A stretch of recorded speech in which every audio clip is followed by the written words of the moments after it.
Greetings and salutations, patriots of a fallen America. To understand our current state, two characters and their enterprise present themselves: Republican Dick Cheney and Democrat George Tenet. Let's start with the roots of Cheney's entourage. Halliburton. Kellogg brought Nazis to America and backed Texaco, bankrolling the Nazis, and Standard Oil, whose head Rockefeller created and funded Nazi eugenics. Thousands of Nazis gather for a rally at an indoor arena. But this isn't Nuremberg or Berlin. This is Madison Square Garden in New York City. Kellogg, which is the K behind Halliburton's subsidiary KBR, was instrumental in building the bomb. Know the history behind the Kellogg companies, KELLEX Corporation, and its intricate part in the development of the first atomic weapon, through the highly classified Manhattan Project, that was ran in secret for years, many decades ago. The story goes as follows. At the time, the KELLEX Corporation was a subsidiary of M.W. Kellogg Company. It was formed in 1942 so that M.W. Kellogg Company operations relating to the Manhattan Project could be kept separate and secret, and was headquartered in the Woolworth Building in Lower Manhattan. George Bush Sr. worked in Dresser Incorporated, while his father, Nazi-supporting Prescott Bush, directed Dresser Incorporated. Declassified documents suggest George Bush would go on to be instrumental in the CIA plot against JFK. Dresser poisoned structures with asbestos and became part of Halliburton. If asbestos crumbles and gets into the air, it breaks into tiny, thin threads, which are still indestructible, just smaller now. If those threads become air or waterborne, they can get swallowed or lodged in the lungs, causing problems. Meanwhile, Dick Cheney was being arrested on multiple drunk driving charges, or getting arrested for public drunkenness. KBR built about 90% of some military branch's infrastructure for the Vietnam War and funded LBJ's political career to have him fan the war industry flames.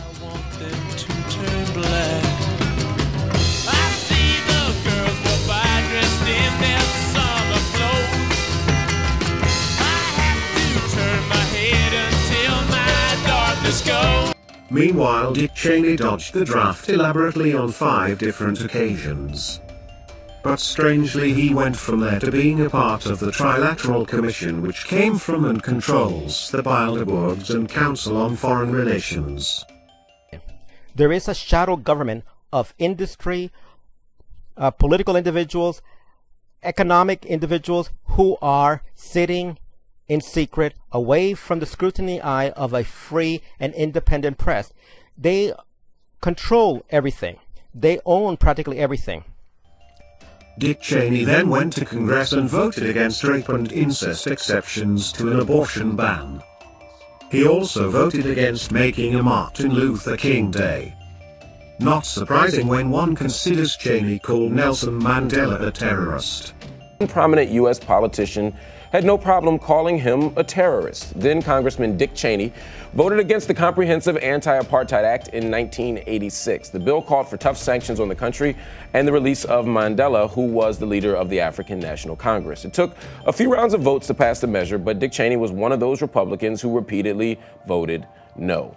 When questioned about his vote back in 2000, Cheney said the ANC was then viewed as a terrorist organization. I don't have any problems at all with the vote I cast 20 years ago. Cheney voted against Head Start. And he voted against creating a Department of Education. He was also keen on getting Dan Coats into politics, who now serves as today's Director of National Intelligence, turning the full power of the intelligence agency against whistleblowers whose protection has recently been destroyed in Congress. To 1, identify individuals who illegally expose and disclose classified information. Secondly, forward information about their deeds to the FBI for full investigation. And we will work closely with the Department of Justice to support prosecution of any person who makes an unauthorized disclosure of classified material. Then, as Ford's Chief of Staff, Cheney foreshadowed the Wolfowitz Doctrine, setting up CIA preemptive, or unprovoked, attack on Cambodia. where they've located over 20,000 mass graves in Cambodia. And they were killed with a blunt instrument to the back of their heads.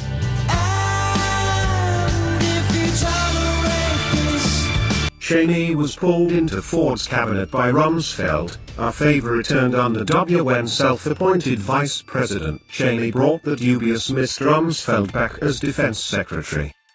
I'd just like an honest answer. I'm giving it to you. We're talking about lies, and your allegation that there was bulletproof evidence of ties between Al-Qaeda and Iraq. Was that a lie, or were you misled? Zarqawi was in Baghdad during the pre-war period. That is a fact. Zarqawi? He was in the north of Iraq in a place where Saddam Hussein had no rule. That's where he was. He was also in Baghdad. Yeah, when he needed to go to the hospital. Come on, these people aren't idiots. They know the story. Halliburton got big with corrupt Lehman Brothers.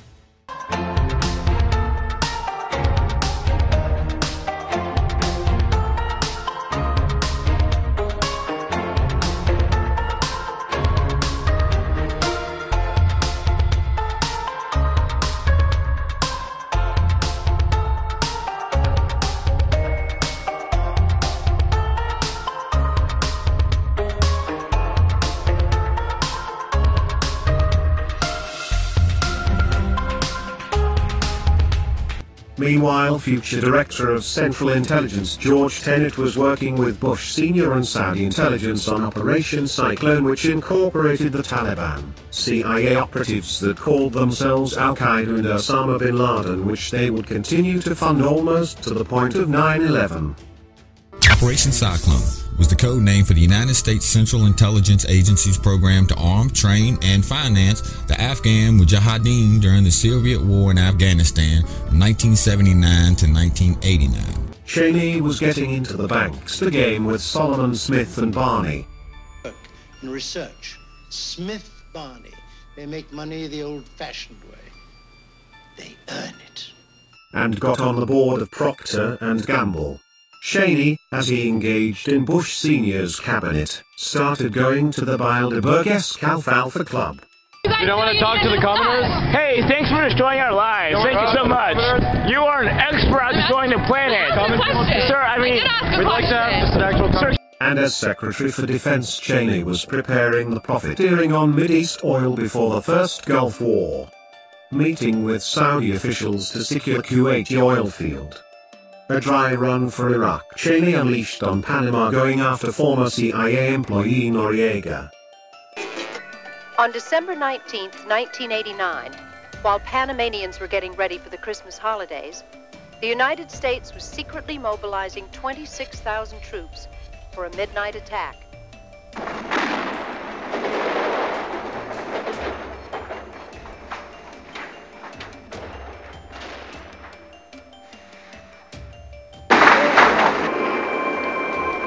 The invasion was swift, intense, and merciless.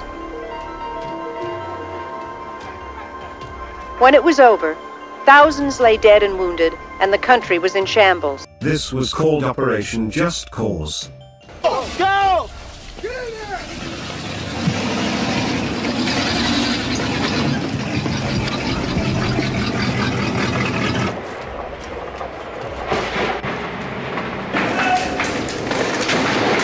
After Panama, Cheney solidified Saudi oil ties to militarize fracking. All their military bases occupying countries in the Mideast, particularly with armies at holy sites, were ushered in high gear by Operation Desert Storm. And then all of a sudden they start hitting. And when they start hitting, things start exploding pretty quick. This storm-brewed occupation triggered the resentment of Mideast CIA agents in the region who called themselves Al-Qaeda. It was then with former US asset Osama bin Laden that they went rouge. Defense Secretary Dick Cheney under the First Elder Bush gave Brown and Root, the B&R in KBR of Halliburton, a multi-million-dollar contract to conduct a study as to what to privatize in the military. A job Brown and Root was in. They, of course, said everything. Cold War hawks formed NATO to intimidate Russia.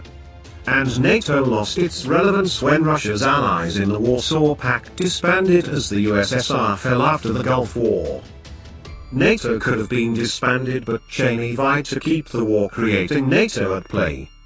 Cheney started immediately fear-mongering that nukes would proliferate to dangerous governments, even though NATO had done just that, arming Turkey with more nukes than anywhere in Europe. Cheney found himself directing the Council on Foreign Relations, an elitist think tank for corporate overthrow of the world.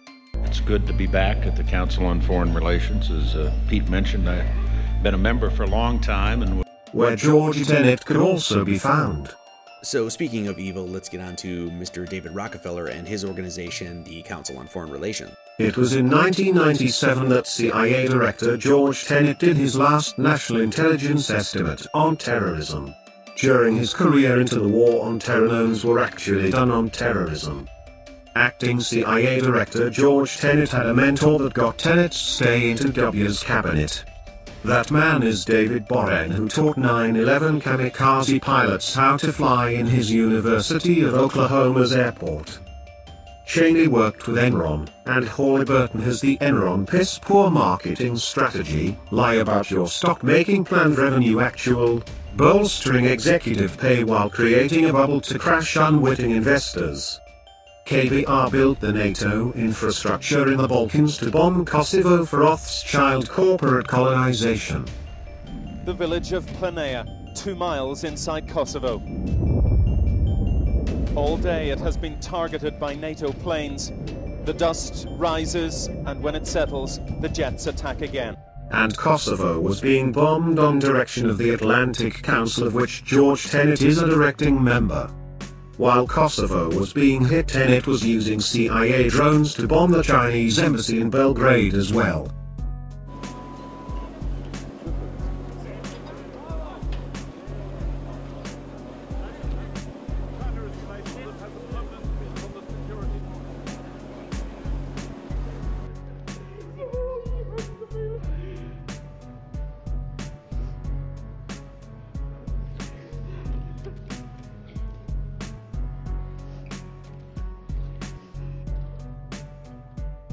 And after that test was done as explained as an accident, then Tenet started the tradition of not disclosing any details of the CIA budget.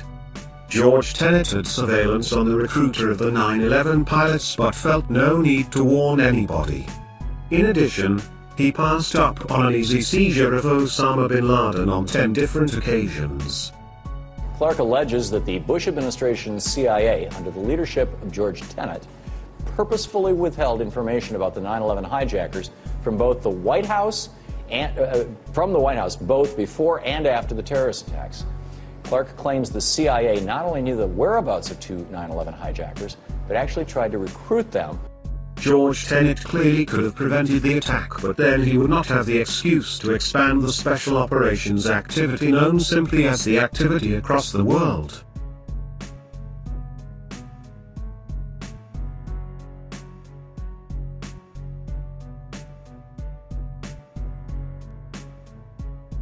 Cheney, like Rumsfeld and Wolfowitz, were on the world-conquering for oil trip before we had a domestic act of terrorism to blame it on.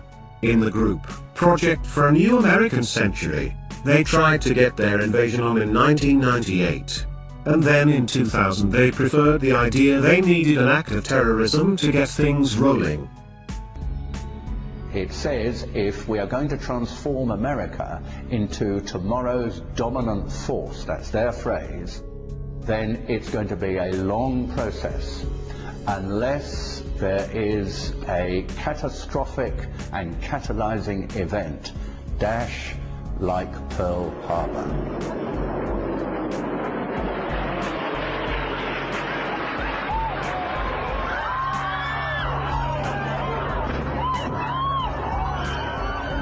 Despite such activity under Dick Cheney's rule, because of inflated stock and asbestos, he was bombing as CEO until he figured out how to run as Halliburton CEO while being vice president.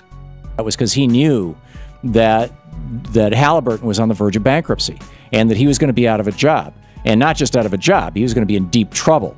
And so he said, pick me, I'll be vice president. And then when he became vice president, the question was asked, how much stock, Halliburton stock, do you own and what are you doing with it? And he said, I own 300,000 shares, as I recall, and what I'm going to do with it is none of your damn business. Cheney, as vice president, actually decided he was in an unspecified fourth branch of government which has all the benefits of the known three and none of the regulations. As vice president, he used his position to squash any contradictory information, including silencing the Center for Disease Control's health risk reports on global warming. And the only thing transparent about Cheney is this cartoon in his likeness. The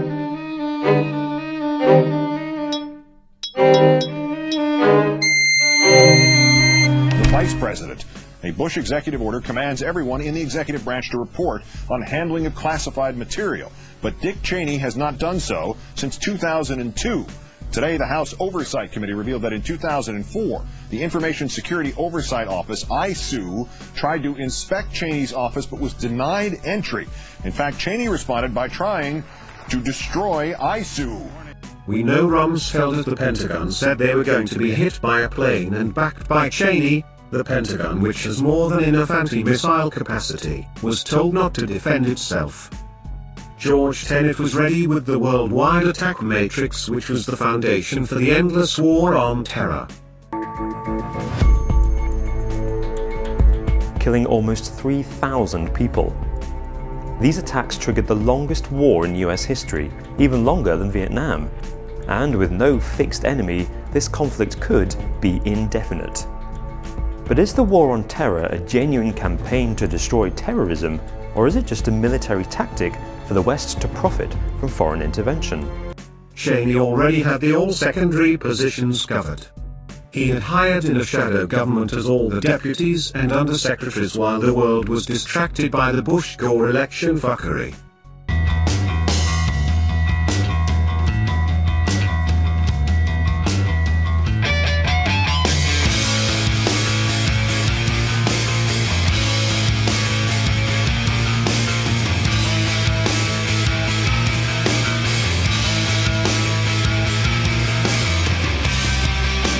Felon list, which inordinately took out not only Democrats but African Americans especially. And Cheney put his good buddy Paul Wolfowitz second in command at the Pentagon. Wolfowitz came up with doctrine of preemptive strikes, or causeless war. Dramatically increased defense spending, that it should be willing to take preemptive military action, and that it should be willing to use military force unilaterally, with or without allies. This new reliance on military force was necessary, according to Wolfowitz, to prevent the emergence of any future or potential rivals to American power, and to secure access to vital resources, especially Persian Gulf oil. Then Cheney put together a false intelligence agency in the Pentagon's basement made up from weapons contractors in order to make up clearly false intelligence that the real intelligence agencies were contradicting. Rumsfeld used his bullshit intelligence commission to further the missiles he was also paid to lobby for, along with anti-satellite missiles and land-based laser systems.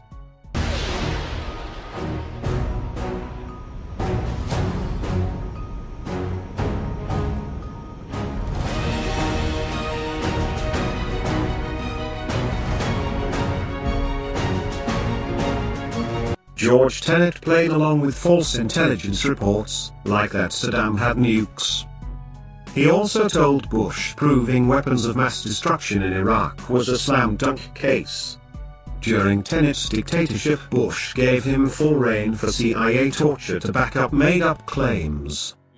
They literally tried to argue that feeding someone through their asshole was a legitimate medical procedure. We knew that this was going to be a dark report.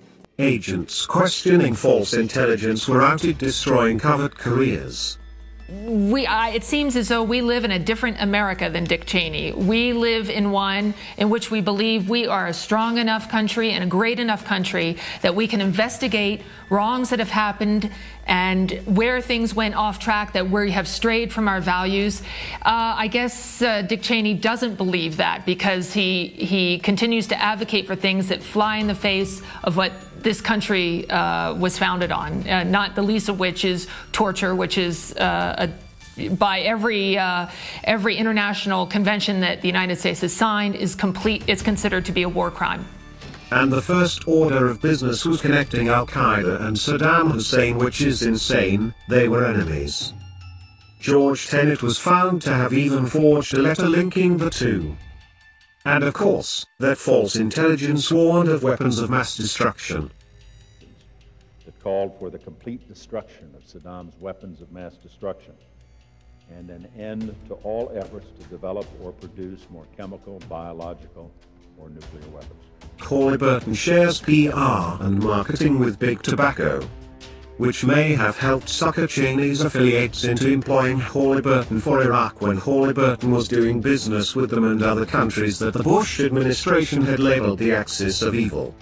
And they continue to do so after being employed in war.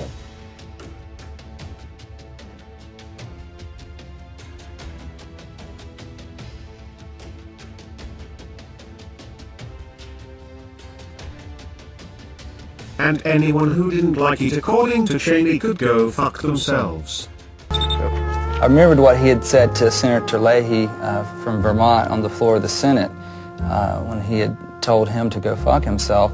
So I thought it would be poetic justice if I quoted the dick to the dick. Go fuck yourself, Mr. Cheney! Yes, Dick, go fuck yourself. Cheney is a grisly character. And the people who knew him as Secretary of Defense under Bush Sr. knew he knew better. Do you think that the U.S. or UN forces should have moved into Baghdad? No. Why not? Because if we'd gone to Baghdad, we would have been all alone. There wouldn't have been anybody else with us. It would have been a U.S. occupation of Iraq. None of the Arab forces that were willing to fight with us in Kuwait were willing to invade Iraq. Right and left alike know that Cheney used Iraq as a business opportunity. Dick Cheney said it would be a bad idea, and that's why the first Bush didn't go into Baghdad. Dick Cheney then goes to work for Halliburton, makes hundreds of millions of dollars as their CEO. Next thing you know, he's back in government. It's a good idea to go into Iraq. And as Cheney launched into the endless conquesting wars, a relic from the Nixon years, he kept repeating deficits do not matter. Neither do bouncing house banking checks apparently. Under Cheney's direction, the House bounced 25. Cheney urged Congress to create the Halliburton loophole, which protects them from environmental regulation. Halliburton loophole, which exempted fluids used in the process of hydraulic fracturing from bothersome federal regulations. The loophole made it so that the fracking companies don't have to disclose the chemicals they're using. They don't have to get permits that other companies have to get. Lots of things. They're effectively exempt from regulations in the Clean Air Act, the Clean Water Act, and the Safe Drinking Water Act. So Cheney also took the initiative with the Patriot Act and started the dreaded NSA prison program. A surveillance program called PRISM. PRISM doesn't just tap phone calls. According to Snowden's leaks, PRISM can tap into servers for 9 U.S. internet companies, taking audio, video, photographs, emails, essentially everything. In fact, he started the NSA wiretapping citizens in mass. Let's drill down into some of the specific measures that you push. First of all, the warrantless surveillance. On a massive scale, without telling the appropriate court, without seeking legislation from Congress. Why not, in the aftermath of 9/11, in the spirit of national unity, get approval, support, bring in the other branches of government? But it's George Tenet who put the teeth in a multiplicity of bizarre private data stalking companies, of which he would head like L1 Identity Solutions. Found in our 3D face reader solutions. Using real-time 3D imaging technology, the reader is capable of sub-second matching using a person's facial structure. The system requires minimal user cooperation. And Allen & Company, which is in every big data field. The Google guys, Sergey Brin, Larry Page, and Eric Schmidt, are Sun Valley regulars. Allen & Co.'s early ties to the firm helped it secure a spot working on Google's IPO. More recently, the firm, which sometimes invests in the companies it advises, has helped sell the IPOs of Facebook, LinkedIn, Zynga, Groupon, and Pandora. It's no surprise the key players from each of those companies have been invited to Sun Valley in recent years. Allen & Company act now as the new Bilderbergs. Sun Valley, Idaho is cleared out annually for billionaires with their jets to come in and plot the takeover of Earth with technocracy. The intelligence communities are being involved, and the most recent attendance included Jared Kushner. Jared had come under internet scrutiny, being named on your news wire as a Mossad agent behind the controversial Trump Zionism and at the very least into the occult Jewish practice of Chabad, which operates in some similar ways and seems to keep a stranglehold on marrying presidential daughters. They work with Israel intelligence in criminal and intelligence operations, and they promote a supremacist ideology that encourages Zionists to do the dirty work. Chabad is a heretical cult founded in the 18th century Russia. Chabad is a branch of Hasidic Judaism, from a form of Orthodox Judaism that promotes Jewish mysticism as the path to enlightenment. Tenet also runs forensic guidance software. Not only that, you can also export geotags and other location data. This can then be loaded into mapping software to uncover potentially important information about the evidence. Morph Trust USA. A couple of steps that include a verification of your phone number. It will ask you to scan the front and the back of your driver's license, and it will ask you to take a selfie. And the CIA gadget investment company that brought surveillance through all your smart devices, Intel. GainScan Corporation manufactures low-power Wi-Fi semiconductors that form the heart of modern remote sensing, monitoring, and control technologies. Recorded Future Inc. is a Massachusetts web startup that monitors the web in real time and claims its media analytics search engine can be used to predict the future. Keyhole Corp created the 3D Earth visualization technology that became the core of Google Earth. The common denominator?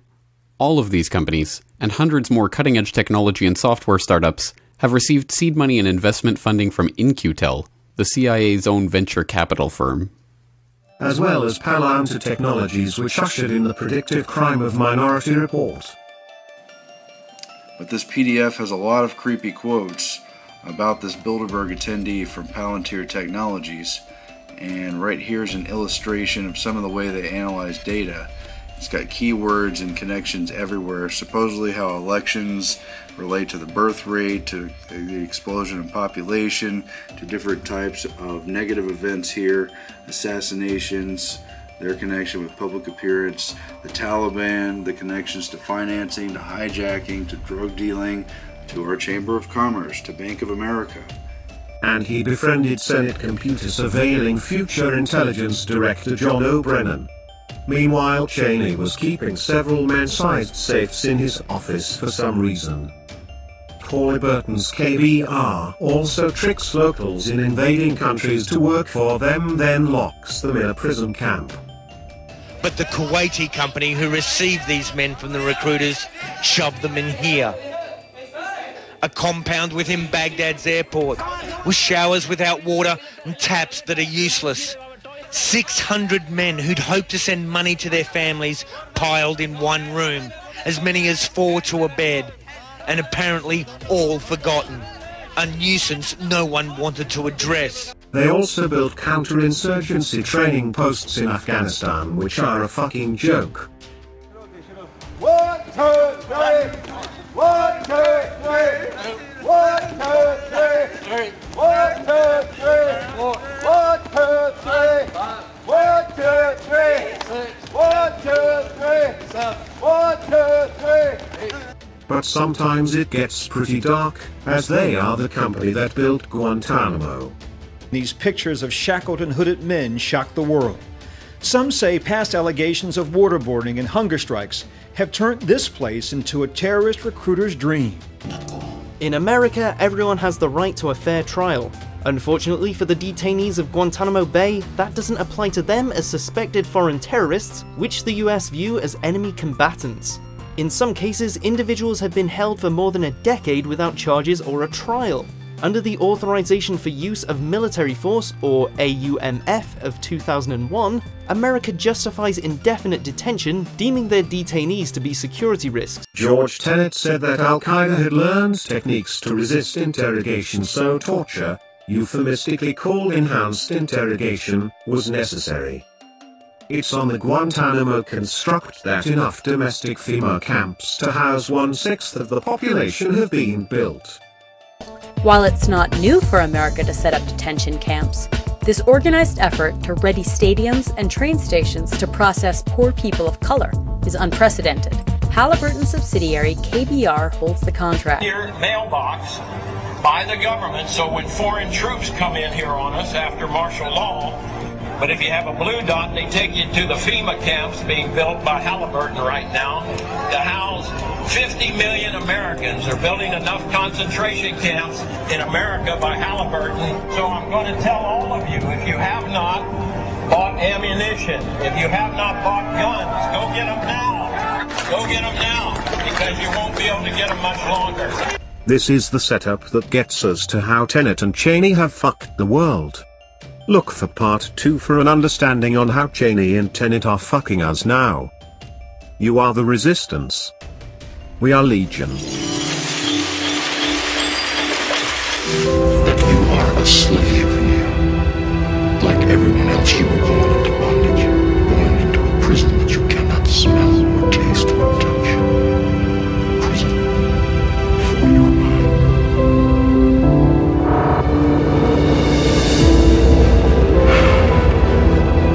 Unfortunately, no one can be told what the Matrix is.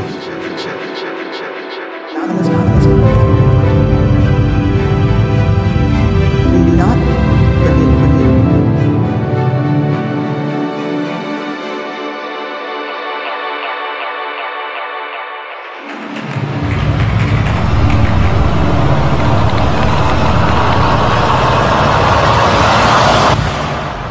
forget